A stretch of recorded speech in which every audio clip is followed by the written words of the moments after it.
हामीले एकजना बुवाको सपना साकार गरेका छौँ।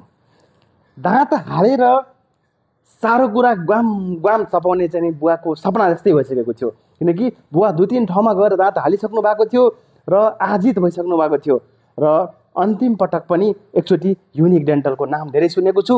म एकचोटि युनिक डेन्टललाई विश्वास गर्छु भनेर चाहिँ उहाँ बुवा हाम्रोमा आउनुभएको छ। ल हेर्नुहोस्, बुवाको दाँत तयार भइसकेको छ र हामी दाँत हाल्दैछौँ। हेर्नुहोस्, हेर्न सक्नुहुन्छ हजुरहरूले, दाँत हालिसक्यौँ। ल दाँत हालिसक्यौँ एकदमै। हेर्नुहोस् तान्दै, ल हेर्नुहोस् है, थिच्दा पनि आउँदैन। ल माथिबाट तल थिच्दाखेरि पनि दाँत आएको छैन, यस्तो मजाले बसेको छ। हुनुहुन्छ नि एकदमै राम्रो छ। राम्रो सुने जस्तै भयो नि, भने जस्तै भएको छ नि। ल बुवा एकदम खुसी हुनुहुन्छ।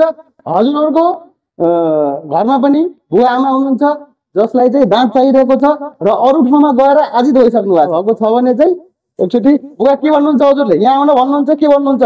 अब म चाहिँ अन्य चाहिँ व्यक्तिहरूलाई पनि यहाँ राम्रो छ र यहाँ जान भने आज उपदेश दिन चाहन्छु। ठिक छ होइन? ठिक छ। ऐनामा पनि हेर्नुहोस्, ऐनामा पनि हेर्नुहोस्, के छ एकदम यो पनि उठेको छैन, एकदम ठिक छ नि होइन? ल बुवा एकदम खुसी हुनुहुन्छ। खुसी। ल बुवालाई हेर्नुहोस्, ल बुवालाई अब हेर्नुहोस्, चना यत्रो चानाको ठुल्ठुलो गेडा चाहिँ हामी दिइरहेका छौँ र बुवा एकदम मजाले खाइराख्नु भएको छ। हेर्नुहोस् ल एकदम गाम गाम खाइराख्नु भएको छ। कति खुसी हुनुहुन्छ बुवा आज।